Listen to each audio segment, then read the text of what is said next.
Scaffa chun rinke. Hai a chara. Ein scéal. Ein chrac. Thosig mé rangana rinke Gaelach arís. Cúpla seachtain ó hin. Is slí wa é, fannacht che, I ri an ghivre. Jaidig mé as rangana, nor a bhí mé ní nó 10 mbliana d'aois. Bharrtaigh mé damhsaí eile a ólam. Ballet, hip-hop, damhsa comhaimseartha, sevillanas, bachata, damhsa líne, salsa, K-pop agus Bollywood. Rinnach múnsúr zumba dom. Is malum choreografíocht idirnáisiúnta a bhasca. Is íhanlum damhsa curpachmhanna.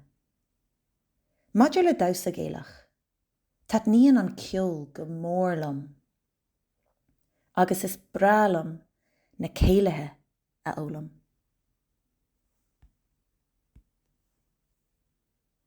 An damhsóir thu. Béidir gur cuimhan leat na céimeanna bunúsacha I rinke Gaelach. A hain dó trí, a hain dó trí.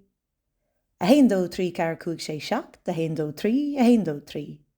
Arás, a hain dó trí car cúig sé seacht, a hain dó trí, a hain dó trí. Callaní isteach. Buchaí isteach. Ag casa amach. Ag casa isteach. Tá antúir Ghabhsa Gaelach fud fad an dahan. Na meánthó síalta, Fector, Carja, Morgan Elizabeth, agus Gardner Brothers, ag damhsa a míle díchail. Béidir go licí Riverdance dom damhsa leo mar ghabhsóir Abbey lá amháin. Má thosaíam anois. Tá mo chroí lán dóchais. Agus rithim. Nach bhfuil an Ghaeilge fuaimena na teanga. An chilver. Dá do sóthá cabham siad a nua, cad a rónóthá a chara.